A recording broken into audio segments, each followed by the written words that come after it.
Welcome everybody who's coming in. I see Belle with us. Welcome, love.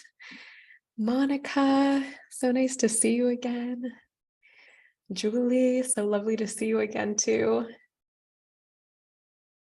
Welcome Tia, welcome Nina, welcome Cindy, Kathy, Chantel. Welcome Brianna, so lovely to see you again. Yana, Angie.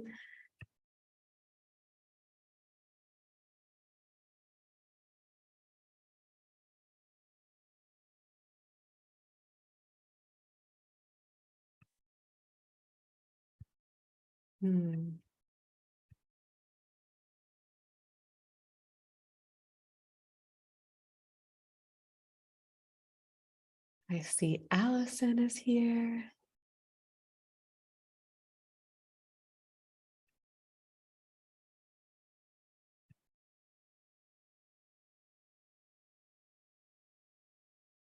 Okay, right now I'm just seeing how I can disable the waiting room.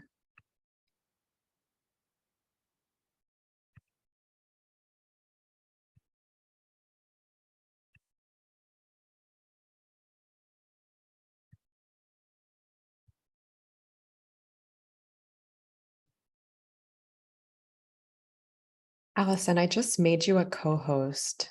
Could you disable the waiting room? I will try. Let me see.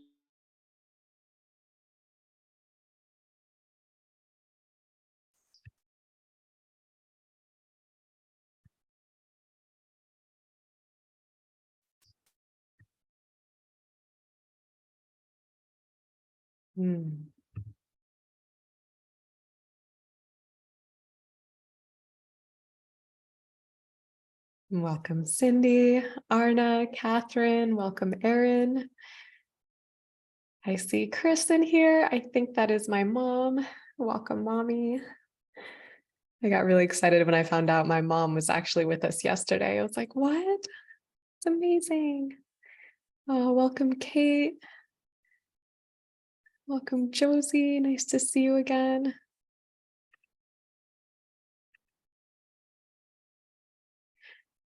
Allison, do you know if there's a way? I think once it's already started, I'm not sure if you can change that, but I can kind of keep an eye and keep letting people in if you want. Okay. You're my mom goes, this is mom. Cute. Okay, yeah, if you could just do that while I introduce. Yesterday there was a way to easily disable, so I'm not sure what's different about it today. But thank you, love. Okay.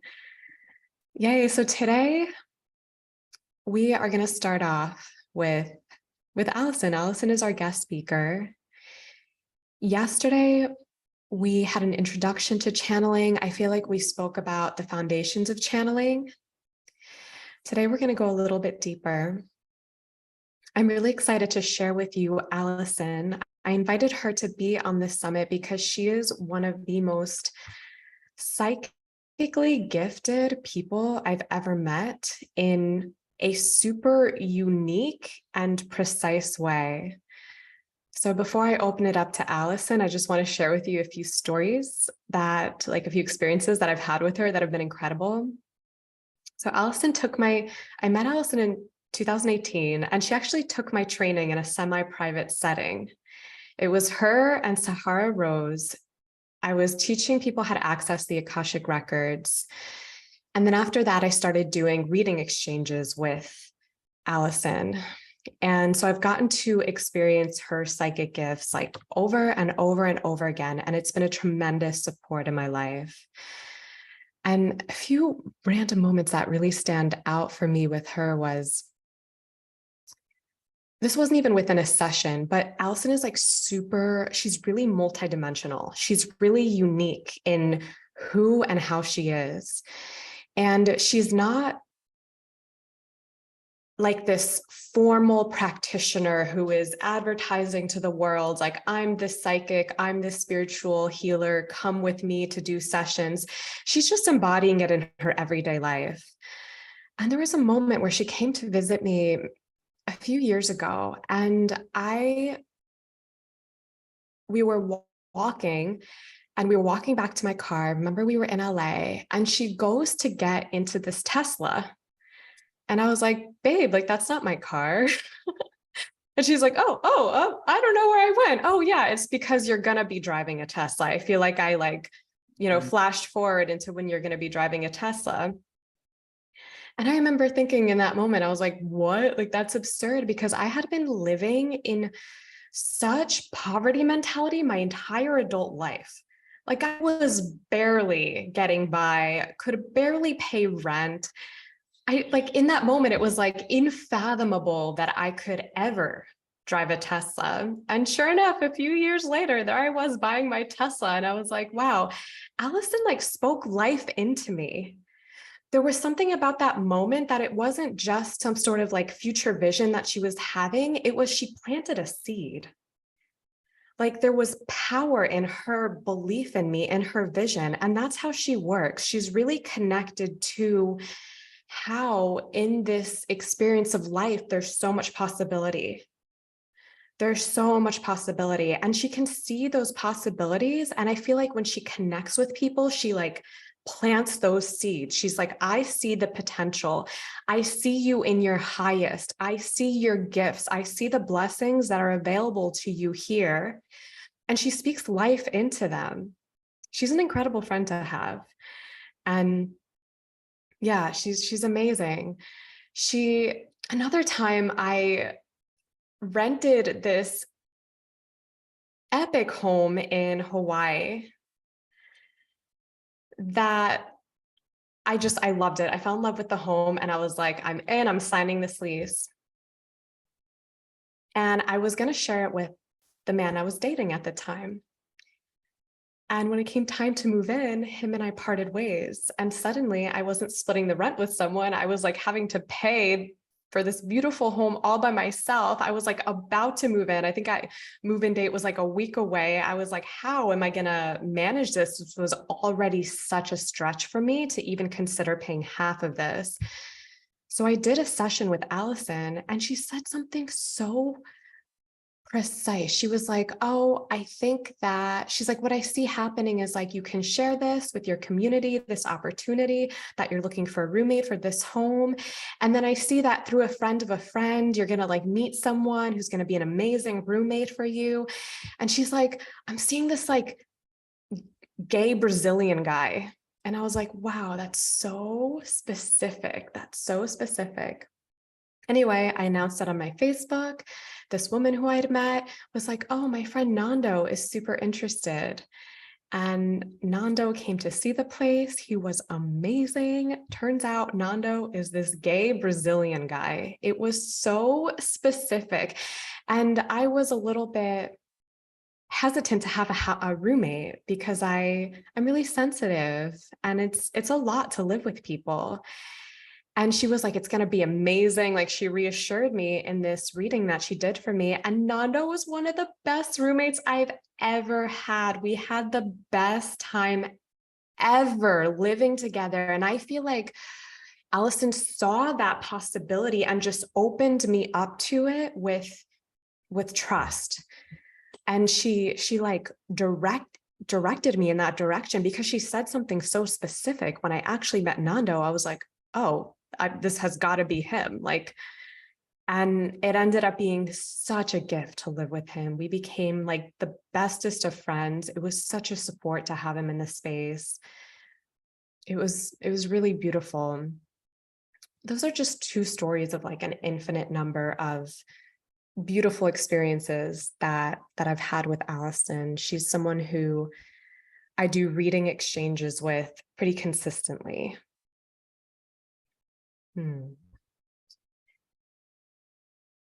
Yeah, so welcome, Allison. Thank you for being here with us. And Yeah, thank you for having me. Yeah, yeah. It's really wonderful to be in this space. And I first of all want to thank you, Daniela, for opening. Daniela's heart is just so big, and really her intention with this summit is to have everyone really experience this empowerment of love inside of themselves to really step forward into their gifts. And so, thank you, Daniela, for really creating this space for people and for reflection. It's really wonderful. Yay, thank you, love. Mm.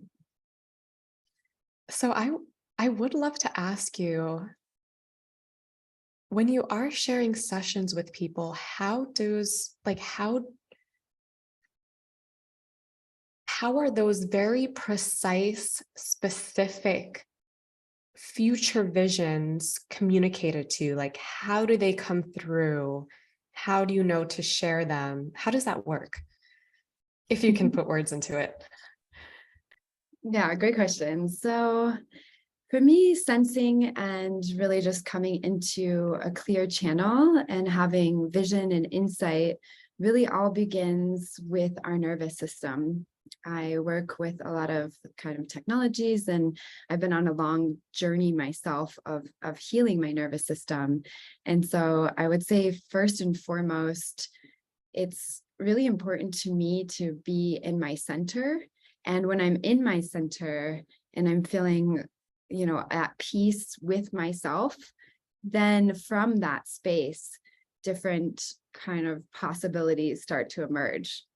And, I can speak to that a little bit more later, but my particular sensing has to do with, getting really precise, has to do with really being patient. I think a lot of times when we're leading with wanting to know something, that's more of our ego than actually our divine channel.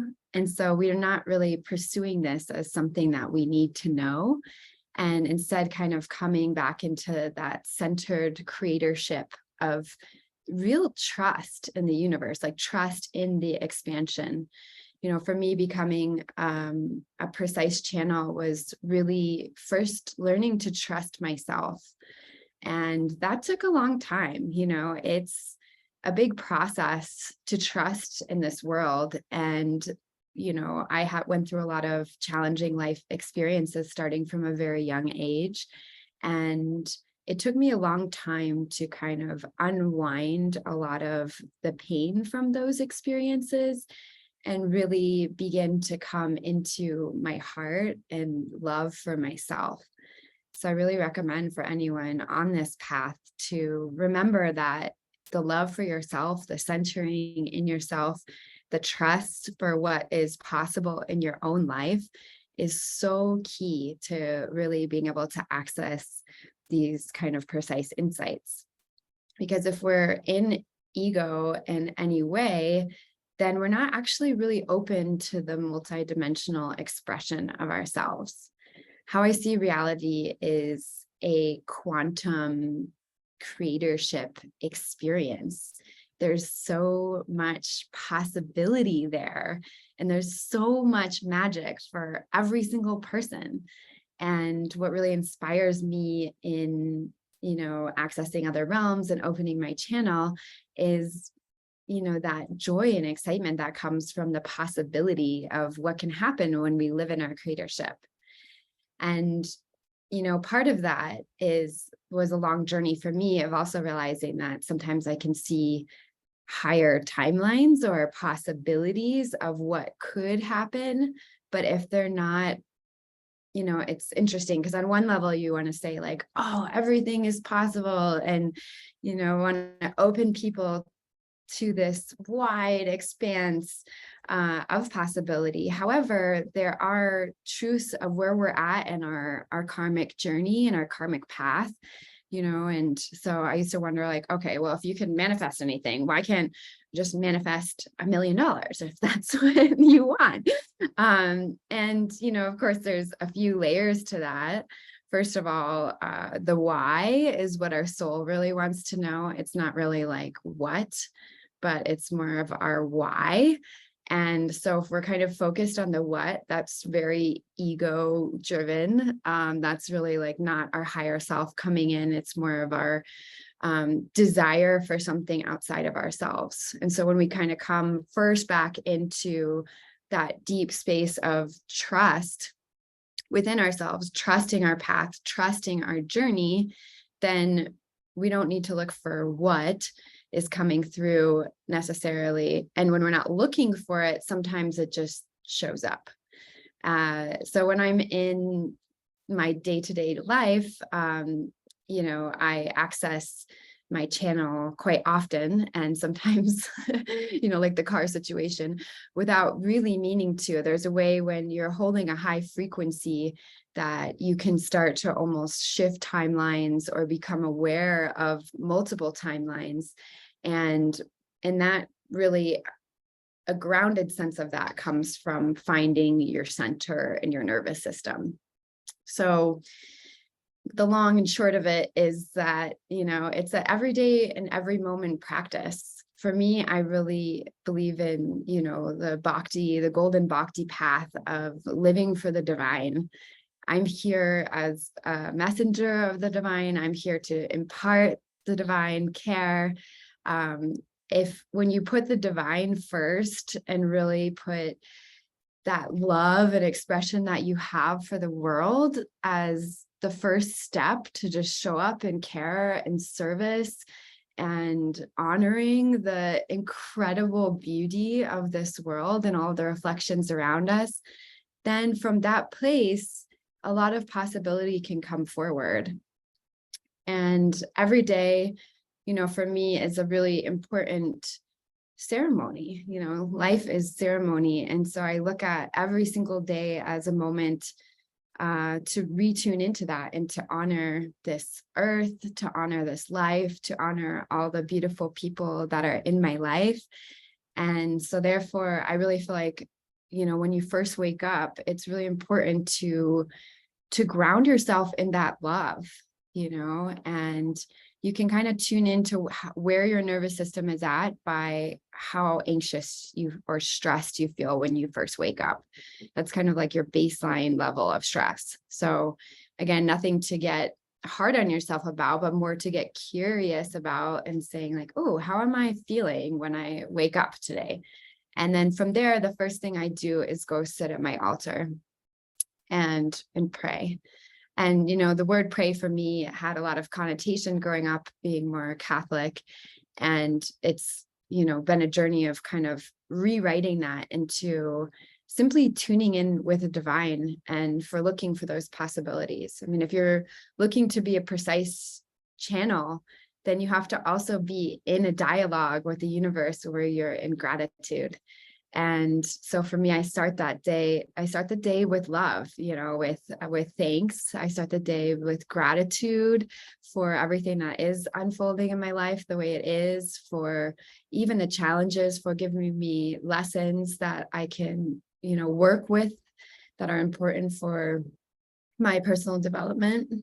And then, really asking for the feelings that you want. Today I want to feel love. Today I want to feel received. Today I want to inspire others. Today I want grace. I'm calling in grace, and that doesn't mean that no obstacles happen or nothing challenging in your life arises, but there's a way in which you can be centered in yourself through all of it. You can be centered in love through all of it. That really makes it a lot gentler. And so then when I'm working with clients or friends and really tuning into that space, I become first, so I open that space with that amazing love, with that gratitude, and that helps raise my frequency to open a clarity in my channel. And then from that space, I'm able to start tuning into timelines.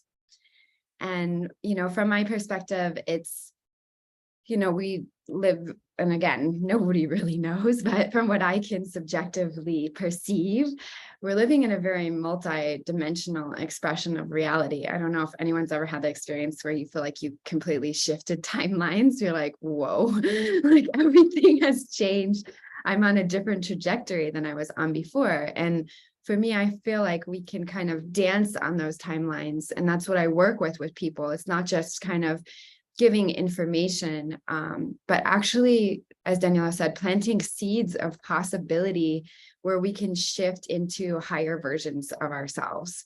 And even the word higher is a little funny because we have certain karmic lessons that we're here to experience. But again, the comment, like the grace is what can really come in, where if we're experiencing it from a frequency that's more connected with the divine, then more magic comes to support us along the way. Even if we have a big challenge, then amazing guardians, guides, humans that are holding angelic frequencies come in our lives to support us, and different potentialities start opening in our lives that really can help us make choices that take us along a different pathway. So that was a pretty long response to that. But yeah, I feel like the long and short of it is really, for me, being centered in that divine love and connected to that, like real deep care for not only myself, but also for the world, and seeing my reflection in everyone else. If that's as my pillar, then I'm not really looking from an ego place, but I'm more looking from a reflection of the divine.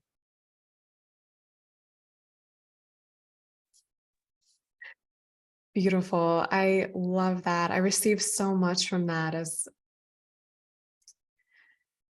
As you were speaking, I was seeing how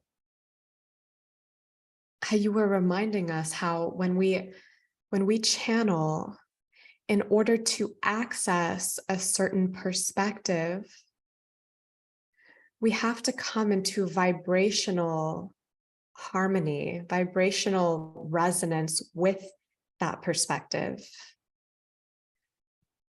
And the more that we work with our nervous system to like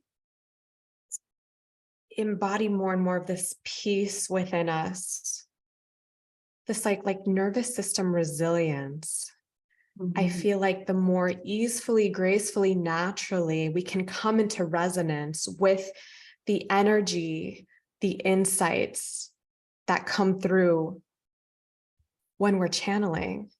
So we've got to really be willing to match that frequency. And sometimes that requires letting go of certain fears or anxieties, or that the mind can get so attached to. Like we can really identify with perhaps certain worries. Like I know, Allison, you spoke to like how we're approaching our practice.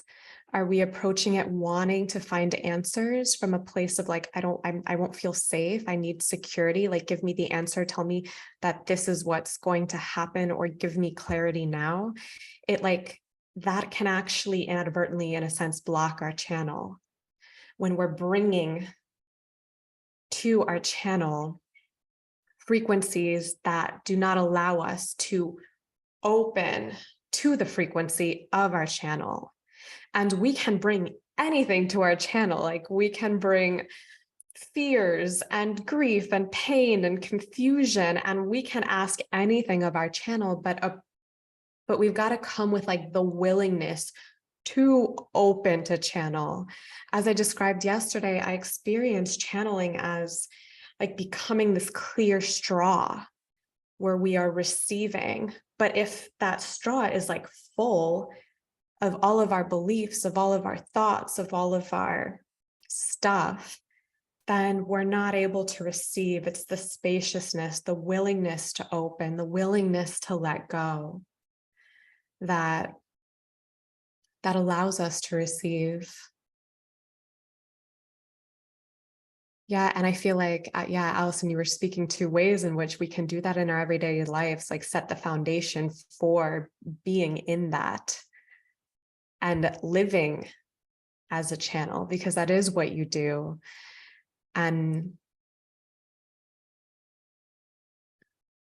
as you were speaking, I was feeling into how I feel that part of the potency of your channel is that what you channel, you embody, you live it in all that you do and all that you think. Like you're constantly orienting towards being a divine channel. It's not like, okay, I'm going into my divine channel now, and then I'm going back into Allison and life outside of my divine channel. There's a consistent orientation towards serving as a divine channel, which then allows for your transmissions, like all of that insight and energy, to get really fully embodied. We cannot transmit with efficiency what we're not embodying. So I feel like that's what makes Allison's channel like really potent, because she channels it, but it's not just words. It's not just, divine energy that she's accessing in the moment. There's something about the way in which she is striving to live it day in and day out that makes it more potently transmittable. Do you want to speak to that? Yeah, absolutely. So yeah, thanks for summing that up. And I think that too, part of it for me has been a real healing of my nervous system, again, from the early traumas.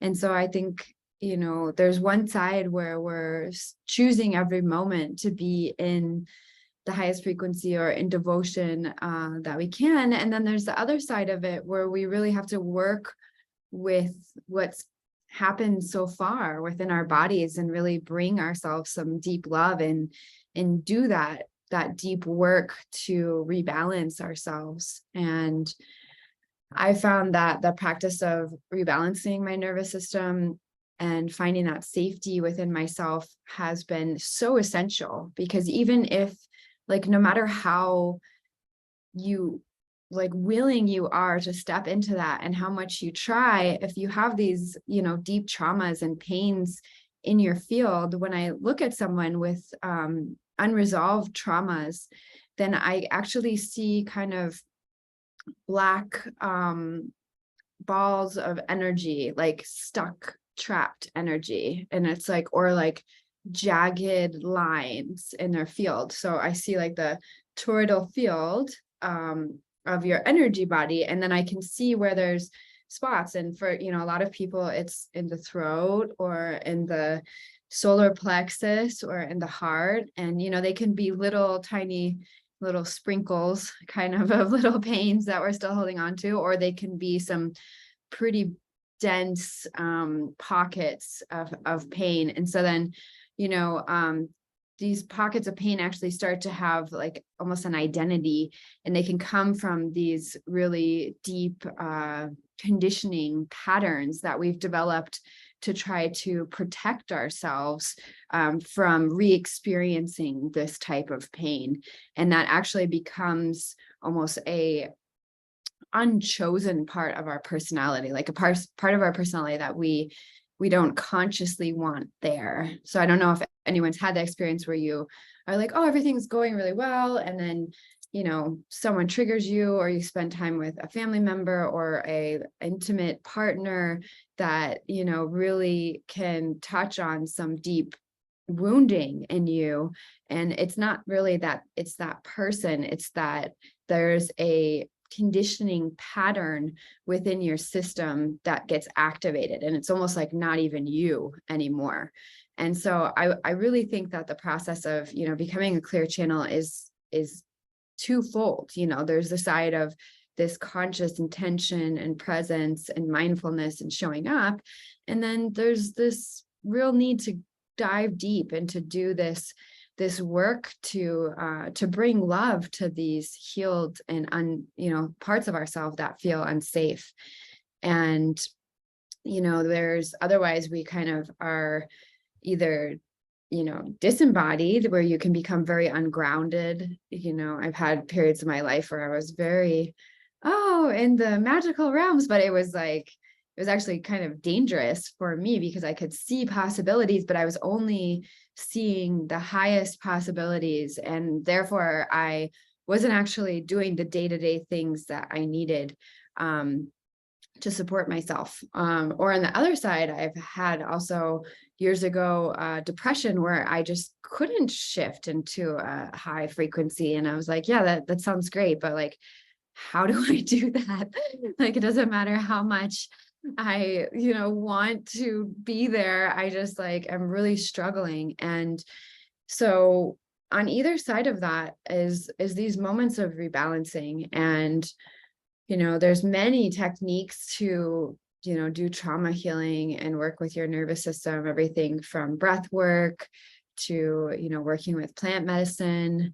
I work with a special light technology called the Lucia #3, and that really helps regulate the nervous system. But there's so many ways. And again, there's not really a prescription because you are the creator of your own life and you get to choose whatever magical path you want to come to your center. So it's not really like, oh, you need to do this or that, but it's like really remembering that, like what works for your body and, and tuning into the things. Like I know for myself that sometimes if I'm like, oh, I'm a little I gotta hurry. I gotta be on time for this. Like, I'm going to just drink some coffee. That'll help me get in the mode. But there's a deeper voice in me that's like, will that help? So it's kind of like, and that's your channel too. It's like tuning into that deeper part of yourself. That's like, what can nourish me? What can actually help me find balance instead of push me towards what I think I should be doing right now?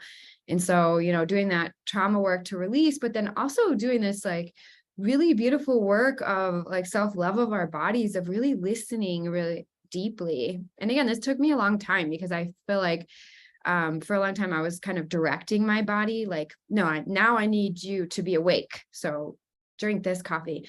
Now I need you to sleep. So I'm going to take some sleepy herbs. Now I need, and I was very like, I was kind of, being kind of intensely directive towards my body instead of starting from a listening place of being like, oh, like, what does my body want right now? And, maybe that takes a moment to just tune in. And sometimes if I was in the past, I used to have some social anxiety from feeling like the overwhelm of all the different people in the room, for example. And so I would just take a moment to even go to the bathroom and just stand there with myself and say like, oh, hi, sweet body. What's going on here? What can I do to support you right now?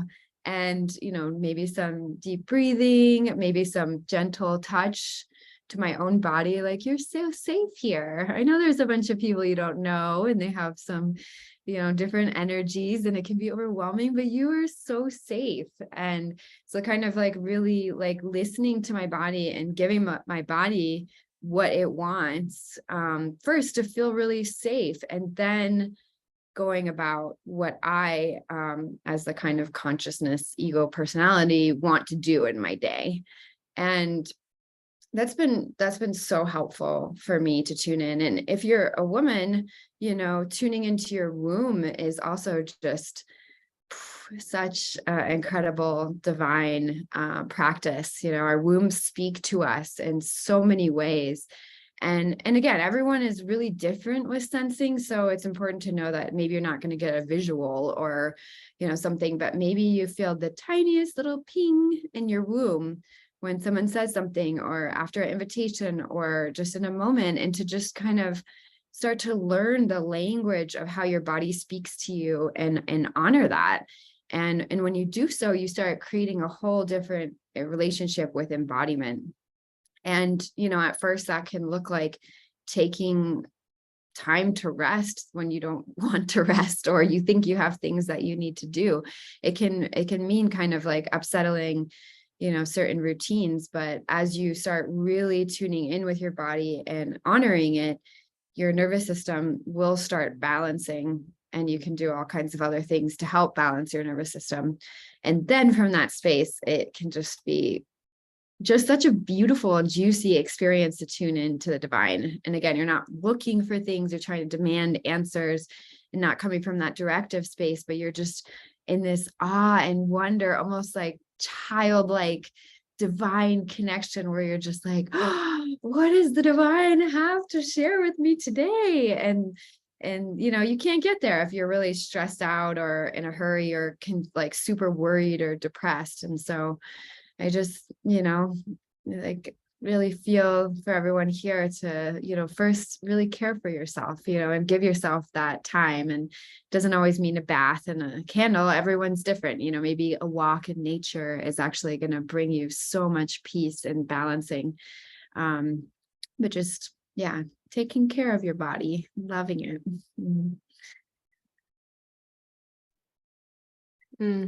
I love that you're bringing to us the reminder of how our body is involved in the practice of channeling. Oh, I see. Yeah, and how all that we channel is actually coming through the body. So part of the preparation is the body. And I feel like in this culture, channeling requires the cultivation of stillness, of silence, of spaciousness. It is literally spaciousness. But many of us are living in a society where productivity and like these extensive to-do lists, all of that is so glorified.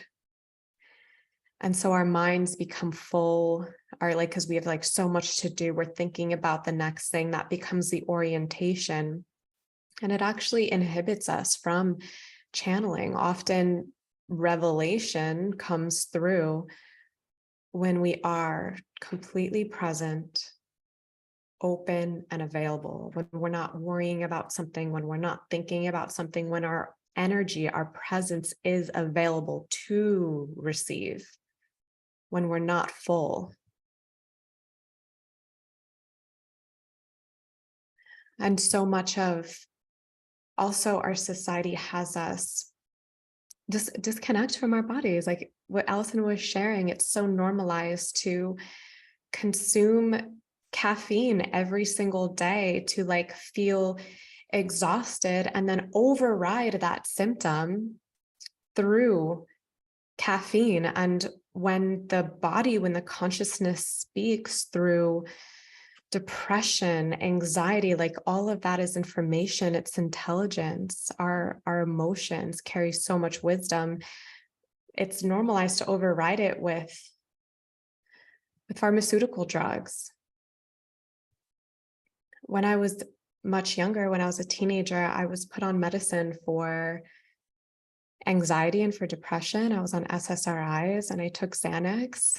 And eventually I stopped taking it because I always knew myself to be incredibly intuitive, incredibly empathic. I've always been very psychically aware. And I noticed that over time, my empathy and my psychic gifts were completely shut off. And I think it's because I was so disconnected from the natural flow. Like my emotions were a form of information being channeled through me. And so to manipulate that so drastically for so long, little by little, I did not feel as connected. Yeah, and I've also, everything you're saying about the nervous system too is like really landing for me, how that sense of safety is the foundation for our healing, for us to stop continuing to project past traumas, past pains into the present moment, and to like really begin to let it go so that we can step into a moment of new possibility. Sometimes that can require, like I know for me, some of my healing has required like somatically feeling and experiencing the emotions that were repressed, that weren't fully processed. bringing light, bringing love, acceptance to the memories of the traumas that have not been fully digested within me, so that I can be set free from them, so that I can restore a sense of peace, a sense of trust within me. And our bodies like carry that. They carry all the wisdom. They'll let you know what you're holding. They'll let you know where you're blocked, where you're not able to channel because of some block, as Allison was sharing around like past pains, past traumas, which she described as seeing almost like as like dark, cloudy. I saw it in my mind as like dark, cloudy energies within our fields that can block us. And I feel like as we move through these healings, we start to remember our divine inheritance as like children of God, as children of life, of the universe. And aspects of that, like of that divine inheritance, is living the kingdom of heaven, which we can access it here now. But it's like accessible through, we've got to include like the physical, the 3D, like the body in the experience of that.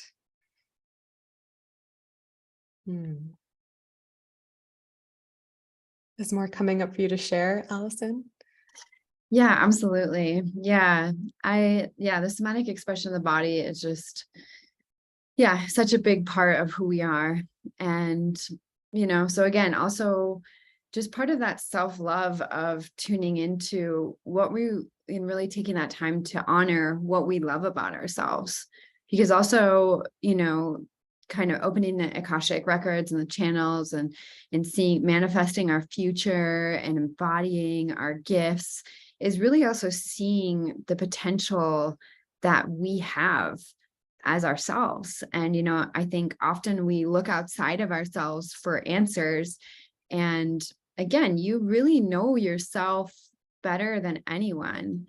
And, that can be a little bit clouded by some lack of trust in the self, or even fear of, or shame or pain of how you acted in the past.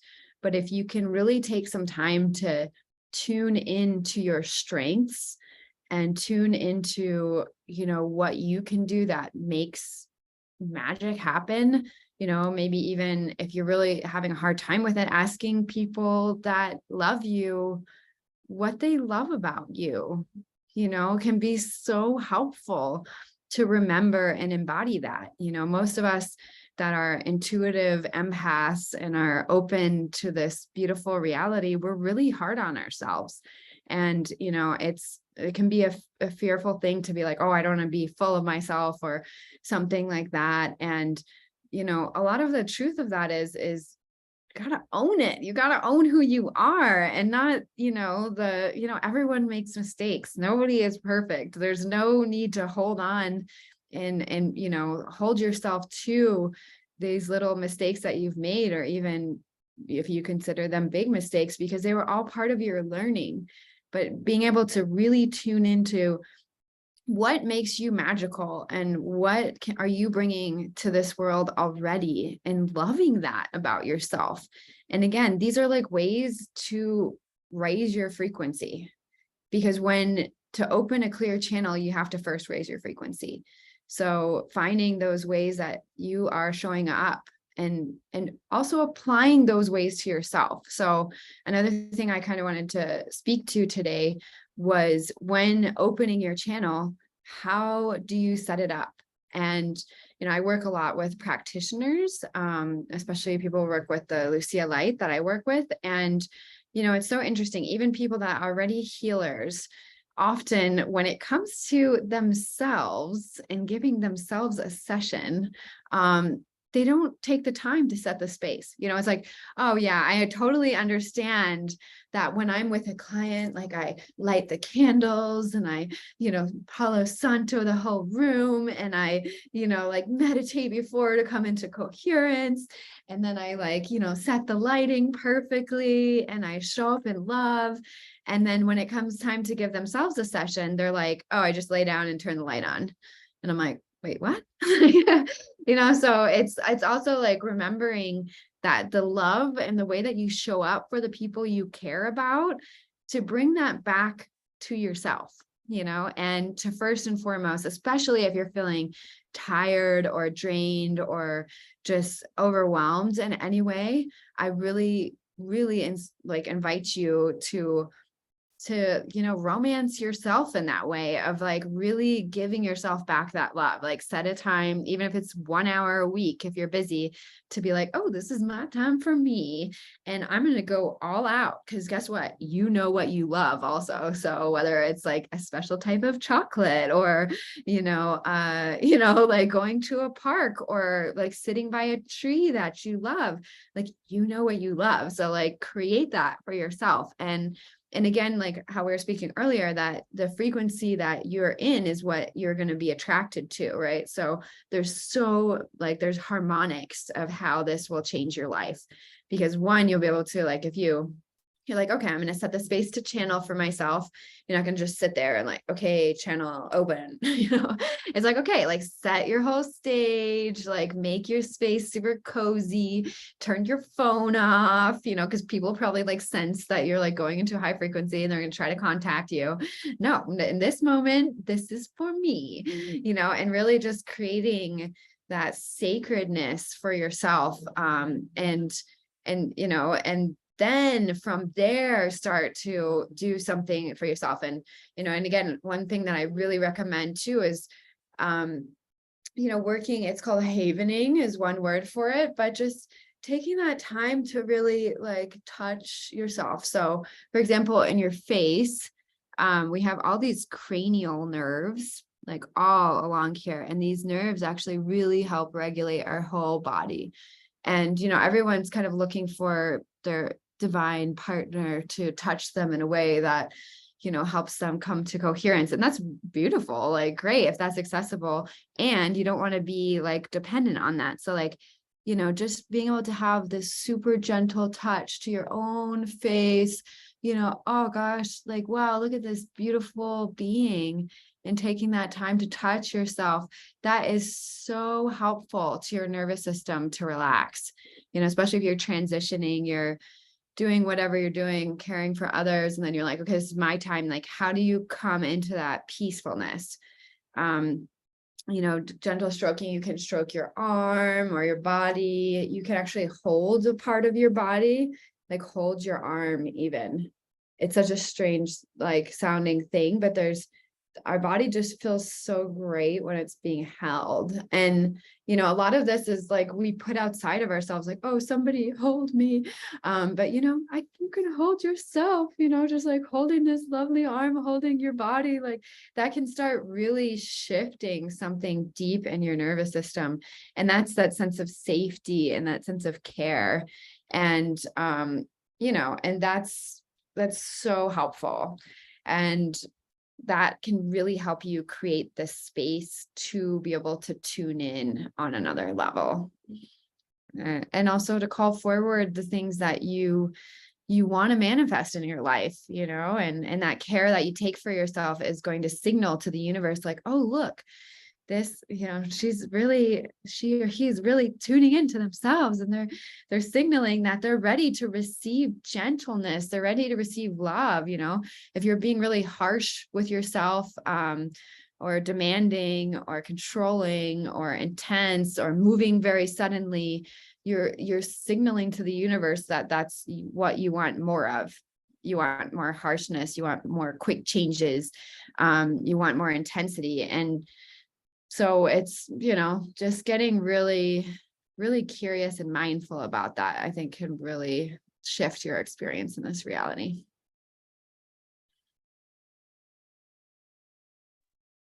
So good. Hannah, these are such wonderful and profound teachings, Allison. Thank you so much. Says Vienna. Yeah, I love that you're bringing in how, like everything that you're sharing, how important it is, but it's often something that we don't focus on or bring too much energy to, like, okay, like teach me how to channel, teach me about intuitive development, and then focusing just on like the moments where you're actively consciously channeling. Yet the foundations for opening to channel is actually all that you are and all that you do.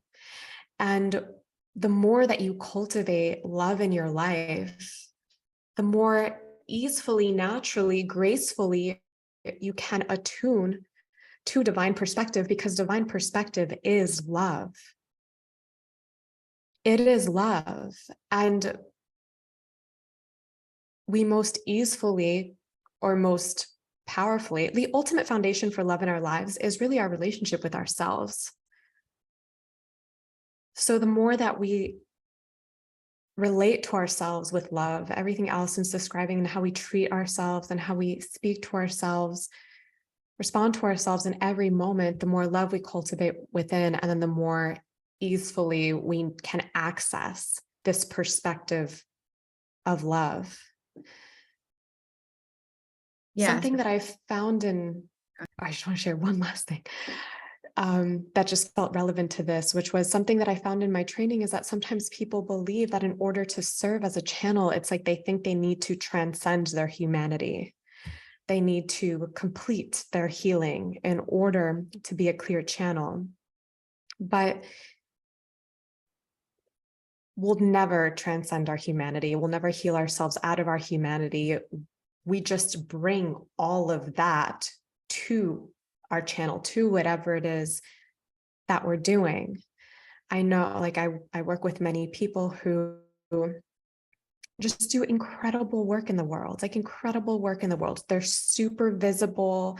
They're, hosting big events, writing these books, doing all these things. And it's not that they don't have fears at times or feelings of like not being good enough, or maybe like not being ready, or what if I fail? It's that they're willing to bring all of that with them to whatever it is that they're desiring to do. They are willing to walk with the fear. They're willing to move forward with the feeling of I'm not good enough. Like, who am I to do this? They take action anyway. They move with it. And I feel like we can also approach our channels in that way. Like, okay, I don't feel worthy. I don't feel clear right now. I feel this, but we can bring it all with us into our channel, and we can bring all of that into our desire to serve and to channel. Okay, what are you going to share, Alice? Yeah, so beautiful. Just like soaking it all in. And, and another thing I was going to share is really, that, that relationship with ourselves also can teach us how we would like to have other people care for us, around us, because the next stage is really also seeing who's close to us. The people that are closest to us are going to be co-regulating with us in different ways, right? And so another thing that I've really found with my clients is that, we can be really triggered by people close to us because of the way that they're trying to express love to us that we're not receiving. And that's also really starting to limit how deep we can go in those relationships, or like our desire to kind of have those people out of our lives, or, just cause a lot more pain than is necessary. And so part of it is, as you really get to know yourself and tune into yourself, into what really feels good for you, that the next step is really taking that to the people that you love and communicating how you want to receive love. And, again, it's like you can set up a session for yourself and kind of tune in and feel into what you want, and, like how you like to be treated. You can kind of daydream, or just kind of go into the space of like, oh, what would the perfect day be like, or treat yourself to that. And then the next step is to go to the people around you and share, what really feels great to me is when someone treats me like this, or like, oh, softness just feels so good to me, and because a lot of times I had a client recently who said, oh, her daughter-in-law, she's going through a challenging time, and her daughter-in-law is just like, you got this, like, go for it, be tough, like, hang in there. And it was super triggering to her because she didn't want a cheerleader. She wanted somebody to be able to listen to her and be there for her. And so, what's coming through for me, for you all, and for her as well, was just to be like, sometimes, it's annoying to be the bigger person all the time, the one who has to educate everyone all the time, but it's also going to change your life to just be this sweet being, to take the moment to share with people how you want to be loved and ask them how they want to be loved, and you can intuit all you want. And gosh, having a channel is so amazing, and it's so beautiful to tune into the divine. And there's just no way to get around communication either. Even the most, I've been in partnership where we have telepathy, we can literally communicate a lot without saying anything. And even in those highly intuitive, connected relationships, communication, verbal communication is so important to address the little pieces that we aren't aware of. Because if you're not aware of it, how can you change? And sometimes we can be hard, like be frustrated with people in our life because they're not showing up the way that we want them to. Well, guess what? If you never asked them to, you're not actually giving them a chance. And, and same for someone else. If you really feel like you're showing up with love and you can tell that someone's being triggered by you, instead of just continuing how you think they want to receive love, just maybe taking a moment to ask them, what would really support you in this moment? And, opening that dialogue of communication of like how they want to be loved, because sometimes they're like, oh, well, I want to be loved gently and softly, and like someone to be really present with me and listen. And that person's like, I really need a cheerleader right now. I need you to just tell me it's going to be okay, and to be that strong belief person. And then you're like, oh, okay, I didn't know that's what you needed. And then you can come into that. So I would again say that, all of this is so multifaceted, and that, our orientation towards divine gets stronger as we start really communicating our needs and getting to know our needs in our lives. So just want to share that. I love that you're bringing relationships into this, because I feel like relationships are such a wonderful place to develop and practice our channel. When we are learning how to channel, we are learning how to open up our minds, our consciousness to another perspective. When we're channeling, it's to a higher perspective, to a divine perspective. There's something brilliant I find about playing with channeling in relationships where we can open ourselves to their perspective, especially when it's most challenging, when it's most triggering, when we feel like I'm right and they're wrong, like if there's a challenge in relationship. And it can be a place where we can practice opening up even more to encompass more perspectives, because really perceiving through a higher perspective is just having a perspective that encompasses more perspectives. And divine perspective is always going to reveal love, innocence, compassion. It always guides us towards forgiveness. So in our relationships, we can practice working with our channel in a way that supports us in embodying the wisdom of our channel even more. One of the modules in my training is around becoming the tuning fork. And what I mean by this is we're living in a world where perhaps people can relate to us in a certain way that maybe like doesn't feel resonant sometimes. Or I know that sometimes if I'm like in certain environments, like maybe on a flight and people around me are stressed out, as like a very open, sensitive being, sometimes I can start to take on those energies and like feel them. Or like if someone comes at us and they're like really angry and triggered, as sensitive open beings, we may feel that in our own body. But through becoming a channel, which requires our sensitivity, through becoming a channel, we can actually source divine love. We can source peace. We can source compassion. And then we don't need to get it from the person that we are relating to or in relationship with, which is something that we often seek. It's like a lot of our triggers in our closest relationships are like, I want your love right now. I want your compassion. Like, I want you to love me. I want you to accept me. Whatever it is that we're needing, through channeling, we can actually bring that forth through us. And then we are full of that love ourselves, and then we can transmit it. And there's something powerful that has been very liberating for me personally around using my channel to become the tuning fork. No longer do I need to like make sure I'm always in these pristine high frequency environments to maintain a state of love and peace within myself.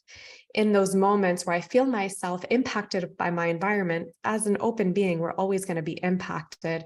I can then redirect myself towards becoming the tuning fork, becoming the channel, bringing those energies through. And then like, I'm now reverberating that energy. I am now penetrating the field instead of just like open receiving of everything. And our channel brings to us these spiritual gifts where we can then move through life in different ways at different times. Like for me, I shift from being very open, like with my sessions, like just psychically open, seeing, feeling, receiving so much, to then at times shifting into having more of like a penetrative energy. Yeah. Thank you for that, Allison. Is there anything you'd like to share around that? Yeah, absolutely. So I feel, yeah, I definitely agree. And I've also been through a long journey of kind of being able to hold my own frequency. And on this note, I really want to say that I would encourage anyone who feels like it's challenging for them to access this pure divine channel to take Daniela's course, because what really helped me, coming from a state of being very open a lot of the time and being kind of overwhelmed by other people's energies, I had to first learn to, love myself and be able to hold that in myself. And then the next step for me was really being able to find consistent access to that higher frequency state. So I actually knew what that was. And for me, a lot of the learning that I received from Daniela's course was really being able to be bathed in that frequency, being able to like help myself, like bring myself to that state and be in that stable field for periods of time and practice being there and knowing what that was. And once you're like really familiar with that frequency state, it's easier to return to. It's the same with meditation. If you've never actually had a really deep meditation, it's really challenging to just close your eyes and try to get there. I feel like the same thing for channeling. And so working with Daniela and her training really gave me a lot of confidence and also just a safe and like inspiring place to practice. And you can feel how loving and kind and compassionate she is. And I was really just amazed to feel how my system started transforming with consistently accessing those spaces in the training, where I was able to be like, oh, this is what that is.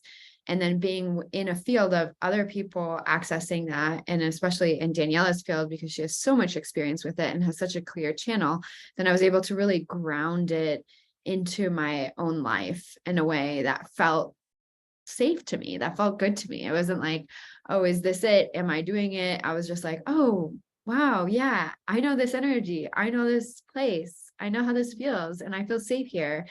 So that has been really helpful for me. And so I highly recommend, if you can and make that space for yourself, your life will change forever.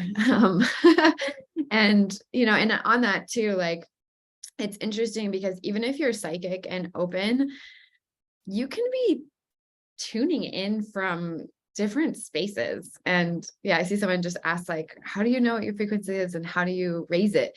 So one thing I realized that was a good signifier for me was like, what am I sensing? And again, in the past, I used to, because of my traumatic early childhood, I had a lot of fear sensing in me. So some of my sensing really developed from protection, to try to keep me from being attacked or hurt. If I could sense what was going to happen before it would happen, or if I could sense into moods of unstable people around me, then I could protect myself. So a lot of my sensing was from a fear-based place instead of from a love frequency. And so I feel like a lot of people who have anxiety, it's actually because you're sensing from fear. And so that means that your frequency isn't as high, right? And so when you're sensing from fear, the world is really intense and there's so much to go through. And, you know, and you can, and it doesn't mean that the sensing is wrong, because a lot of times, you know, I even, you know, if I was in a group medicine experience, I would be like, oh my God, I'm overwhelmed by, I can see entities, I can see like the words, you know, possibilities in people's fields. And it was just like so overwhelming to me. And once I was able to consistently access a real space of serenity and peace, and unconditional love that the Akashic realms really provides, then if I could feel myself starting to go into that place, and I kind of could tell what my frequency was, right? Because I could be like, oh, I'm starting to get nervous, or I, you know, and I would just like try to like witness myself, and I would witness myself like looking at different people. And I'm like, okay, someone's freaking out a little bit. Like, we're safe. We're so safe here. It's okay. Again, maybe taking a moment in the restroom to calm my nervous system down a little bit, and then raising my frequency, tuning into the divine, and then going back into space. And it's like a whole different room. You like suddenly like, oh, you know, I'm not paying attention to the people with the most, you know, kind of unresolved traumas in the room, that I'm actually paying attention to people that I'm resonating with, and I'm resonating with different people because I'm at a different frequency. So it's not like our frequency is just one frequency, it's constantly changing. And so it takes our awareness, our constant awareness and practice with our awareness to stabilize ourselves in a you know, higher frequency, so to say. And so that's why I started in the beginning with saying like how you start the day is so important. That's kind of like setting the tone for your whole day.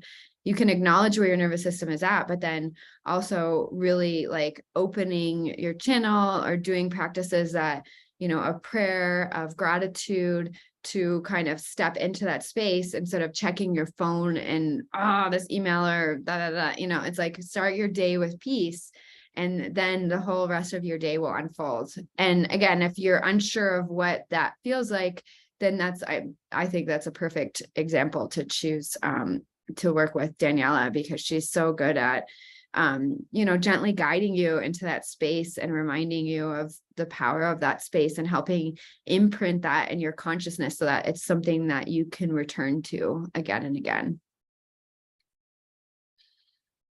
Yeah. Thank you so much, Allison. Yeah, one of the reasons I'm so obsessed with this practice is because I feel like there's this like tendency within the collective to seek to source love from like love and safety and peace and worth, like trying to get it from the material world, trying to get love from a relationship, trying to get a sense of like worthiness of I'm enough from outward accomplishments. And that actually never works.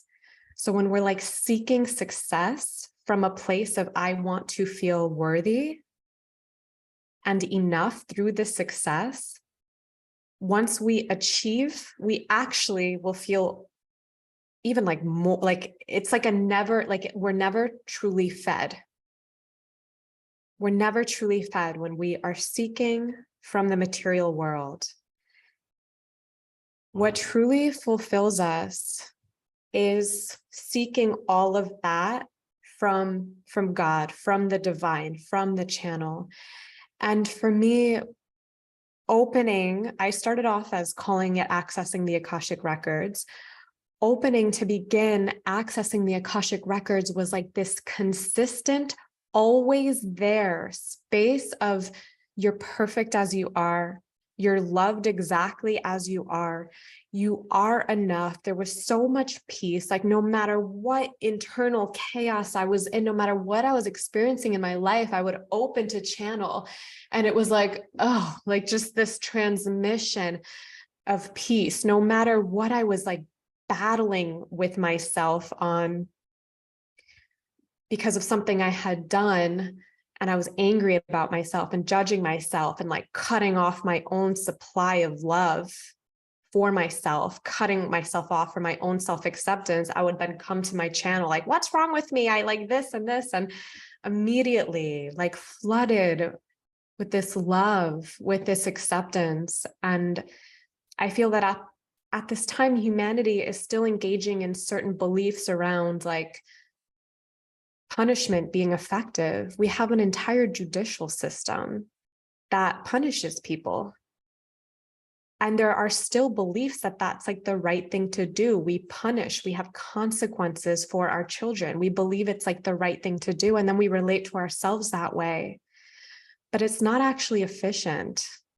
It doesn't actually work.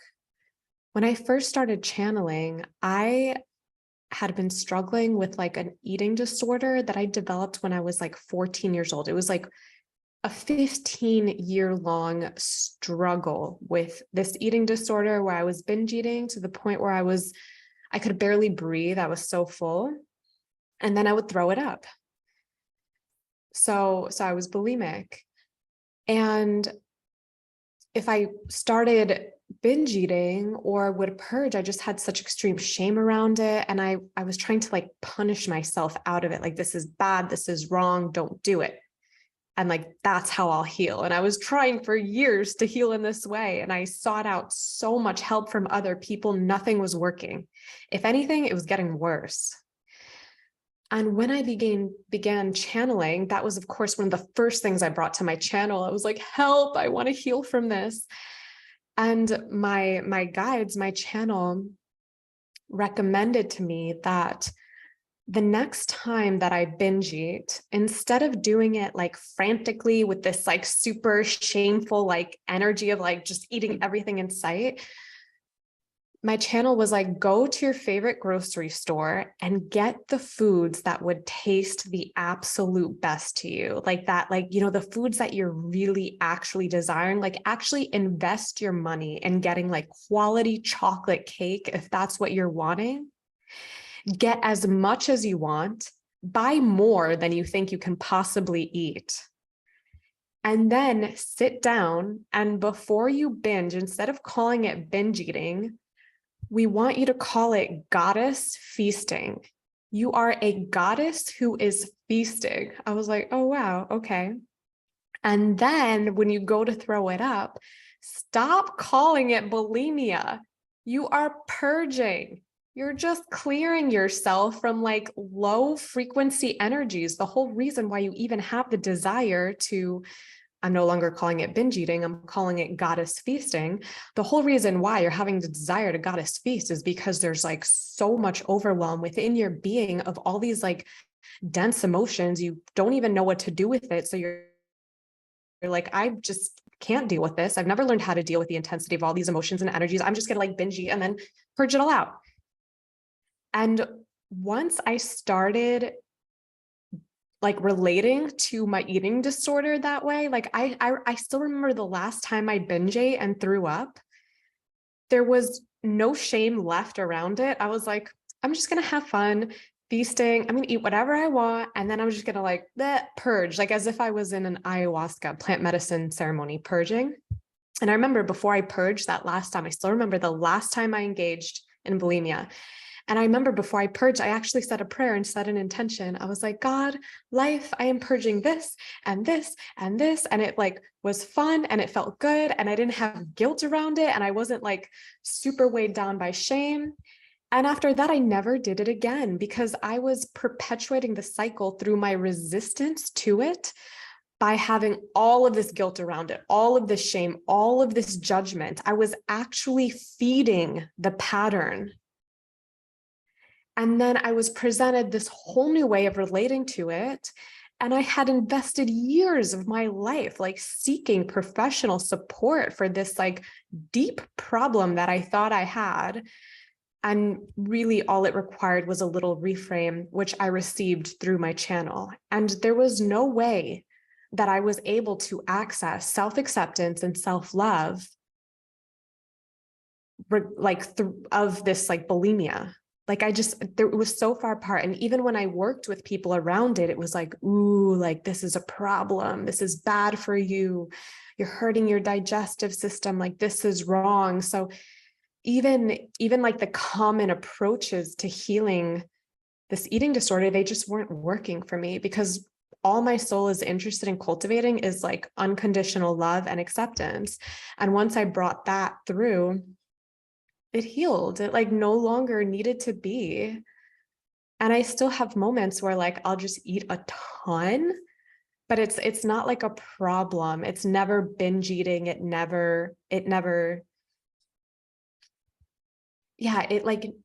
never an eating disorder anymore. So the power of our channel is immense, and it offers us perspectives that I feel are wiser and more, it offers us approaches to our lives that are wiser and more effective than what is commonly believed. I also had a massive healing financially through my channel. I had lived my whole life, like my whole adult life, I was like living in poverty. At this time, I think I was living with my brother, my little brother, because I could not afford rent in LA. I was working as a yoga teacher and a health coach, and I was facilitating breath work. And I had a lot of limiting beliefs around being a spiritual practitioner. I just didn't think I could make money. I wasn't open to receiving money. And I brought that to my channel. And what my channel told me was that every single birthday party I went to that entire year, I was to either give $100 or give $100 gift. And I was like, what? But I'm so broke. I'm literally going to Whole Foods and trying to like find the cheapest way to eat that week while also trying to eat healthy and eat organic. Like that doesn't make any sense. But I did it. And I listened, and it totally created a massive shift around my relationship to money. It helped me to experience myself as abundant, because my subconscious was like, okay, if you're being that generous, if you're giving that much, then it must be because you are abundant, because you are living in prosperity. And it also offered me a reflection from my friends, from the people around me. I remember the first time I did it, I went to my friend's birthday celebration and I gave him $100 bill, and he was like, what? And all of a sudden he had this belief about me. He was like, wow, Daniela must be rich. Meanwhile, I still was like not even able to afford a rent, couldn't even afford a car. But that reflection also like moved things in me. And then once I finally started having money and saving money, I must have had maybe like a few $1,000s in the bank, not much. I was doing a group session in LA, and this woman asked about going to a retreat. She's like, I really want to go to this retreat, but I can't afford it. And she only needed like, I don't remember the exact amount, like $3,000. And I probably had like, I don't know, $5,000 in the bank.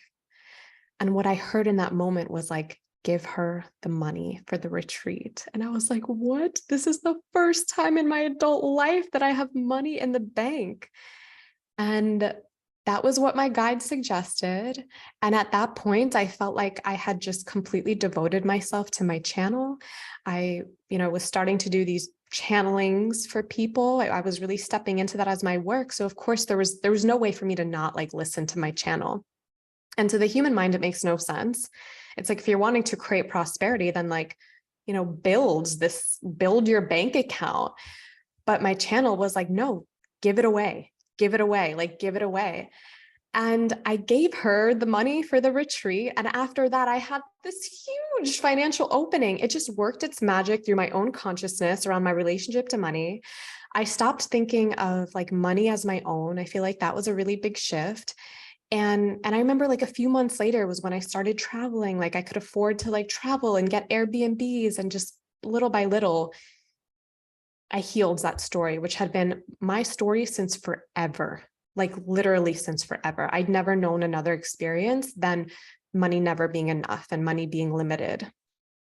And like our channel knows, it just knows what is the most effective, efficient way to get us where we want to go. And when we can trust with faith and recognize that the mind is limited in its perspectives, but our channel knows, like it can see the impact, the karmic implications of certain actions and how it will affect our lives. Our channel knows what are the desires of my heart. And it knows like how to guide us in that direction more effectively and efficiently, I personally believe, than really anything. Channel is brilliant. Yeah, thank you for listening to those stories. Thanks for sharing. So powerful. Yeah, and to bring it back to the first question you asked me of like how I can get such precise information, it's exactly that, like really trusting the divine. And sometimes, again, when we're like seeking something, we don't always, see what we want. And, some of the things I see, I'm like, whoa, like that's what I'm seeing. But the more you really trust that information that's coming through, what frequency you're in when you're experiencing it, the divine will guide you to do some incredible and interesting things. And each step of that way, your life will start unfolding in, magical ways that you couldn't imagine. I've had very similar experiences with being told to do very random specific things and then say this to this person, and I'm like, what? Like I remember once actually I was driving back to Colorado from California, and I had just been in LA, and I was so in my bhakti vibe. I was singing kirtan on the top of my lungs. I was just, the whole car was like almost lifting off. It was such a high vibe. I was in such an amazing space. And I was cruising, and I think I was going a little over the speed limit because I was in such a good flow. But I was like not even thinking about it. I was just like so in the flow state of the divine. And at that moment, a police car was coming the opposite direction and flipped around and pulled me over. And my human self was like, oh my God, oh no, police, like this is terrible, And my channel, my higher self was just like, don't worry, like this is all part of the divine plan. Just keep your frequency really high, And I was like, they're like, this is supposed to happen. This is very divine. And I'm like, I'm not so sure about that, but okay. And so I stayed in a really high frequency. I was just like smiling. I mean, I turned on the music, so I wasn't like blasting him with kirtan music, but he came over and he was like, how are you? Like, hello, miss, like you were speeding, And I'm like, hi. So like, yes, I know, I'm just like in the best mood right now. And I just stayed in this really like thing. And he just started looking at me like, what is going on? Like he was so baffled, because he was so used to like people being in this state where like, oh, they're like defensive and afraid and, and I'm just like, hi, like nice to talk to you. Like, yeah, isn't it beautiful here? Wow. I'm just like having the best drive ever. And yeah, he ended up, he took my license, still baffled, and went to check. And then he came back and he was like, are you on drugs? And I was like, no, totally sober.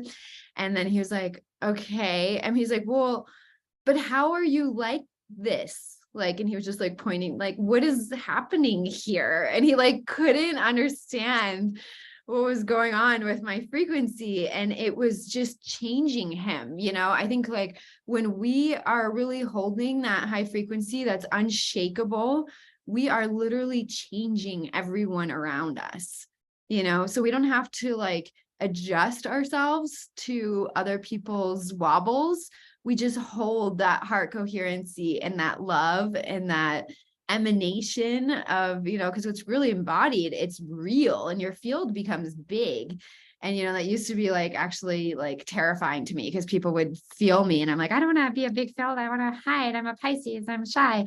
But now I've been more and more confident in just holding it. And the police officer ended up asking me like, how did you get like this? Like, what's going on? And I was like, oh yeah, I like meditate. And, we're like sitting there on the side of the road and had this like 30-minute conversation about meditation, about, I wasn't going fully to the Akashic, but I was like, yeah, being able to tune into yourself and regulate your nervous system.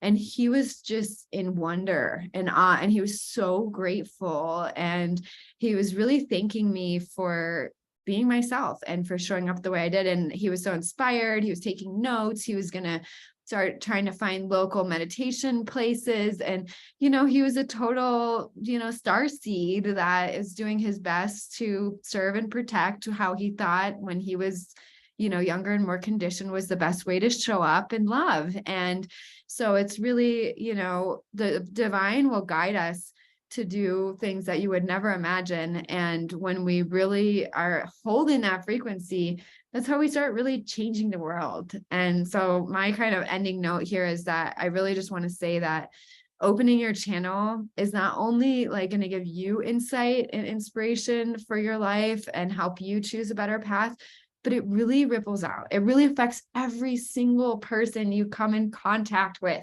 They will remember you. They will be so grateful. Like, I'm smiling. I smile all the time. And I just smile on people. And sometimes even when I'm driving, I just like blast people with love. I'm like, pew, pew, pew.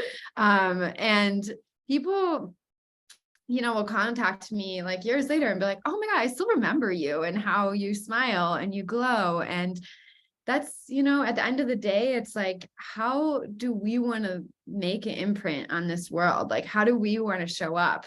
And, a lot of times I think society has conditioned us to be like, oh, we need to show our accomplishments and our degrees and this and that. But ultimately it's like, what frequency did you leave behind? Like what, inspiration, like what do people remember when they think of who you are, and how does it help them remember the beauty inside of themselves? Because we're just going to be a reflection for something that maybe they haven't accessed for a long time, or maybe even ever. So thank you all for being here and for showing up and doing your practice to become a channel, because we need you. Like the earth needs you right now. And every moment that you live in devotion, every moment that you raise your frequency and share love with someone, every moment you smile at someone or compliment them on their energy or the way that they're showing up in the world, we're making this a better world together. So thank you so much. So good. That was such an epic transmission. I so felt the frequency of that. So inspiring and elevating and activating. Thank you, Allison. I know you only have a few more minutes, but thank you for leaving us with that. Just reading the chat right now. Oh, thank you to everyone. I love that you're loving it. Lots of gratitude in here. Oh, Vienna says this resonates on so many levels. Daniela's presence and training has been life-changing for me. I've had Vienna in the training more than once. It's been amazing to have her. Immense love and gratitude for Akashic Metamorphosis. Beautiful stories, beautiful women. This is wonderful. Thank you. Such beautiful medicine. Yeah, so incredible to have all of you here, and thank you for being a part of this experience. I hope that you received from it. I know that I received so much from Allison here today, and that I just received from her all the time, just through our friendship, through your support, Allison. So thank you. I want to ask what you would like to share with the group around how they can connect with you or how they can receive from you. Yeah, absolutely. So I primarily work with a light technology that's actually behind me right there, the Lucia light. I hold space for sessions with that. So I will put my website in the chat if you're curious. And then I'm offering, I also do one-to-one readings and tuning in sessions. So Daniela will be actually emailing you later with my offerings. I'm giving a pretty big discount from my normal session prices. So if you want to do a session with me, I would love that. Again, I don't really have, a lot of the people in the summit have big presences, and my presence has mostly been working with facilitators and really holding space for people I love with this work. However, I am opening more with encouragement from my guides into encouragement from Daniela and other people that I've given readings in to start expanding my offerings. So if you're interested in working with me one-to-one, then you'll get an email with my information there, or you can email me at allisonlucialay@gmail.com, which I just put in the chat. But it's really great. And I hope we connect in different ways, and however flows with the divine. And I just encourage everyone to just get curious about what really resonates for you. I mean, there's amazing people all through this summit, and I really feel like the most amazing person is Daniela herself. So, tune into what your heart really feels and follow that excitement from your heart space. And so much love to everyone. Thanks for showing up. Thanks for being who you are. Thanks for shining your unique and special light. We need you now more than ever. So much love. And thanks, Randall. You're so sweet. It's lovely to see you again too. Randall wrote, I did a retreat with Allison, and she so walks the talk and is such a beautiful living example of divine love on this planet in this life. Thank you so much, Allison. Aww.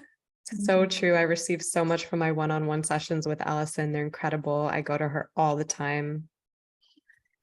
Love you. Thank you so much for everything that you shared today. I know that this was really amazing for me, and I hope that it was for all of you as well. Yay. Take care. Thank you. Thank you so much, everyone. I'll see you tomorrow. It's not at the same time, Saturday and Sunday, just an FYI. It is 3 hours later on Saturday and Sunday than the time you tuned in today. But hope to have you. And then we're back to the same time for Monday and Tuesday. Just reading the chat. And everyone can maybe unmute for a second and say bye. I think it's so beautiful to hear everyone's voices. Bye. Love to hear everyone. Bye-bye. Thank you so much. Bye. Bye. Bye. Bye. Bye. Thanks for being here. Love you. Bye, beautiful. Bye. Thank you so Bye. much. Thank you. Allison. Thank you. Daniela. Thank you. Oh, so nice to see everyone. Hi, Angel. I love you. Wow, we love you guys. Love you all. Good idea, Allison. Bye.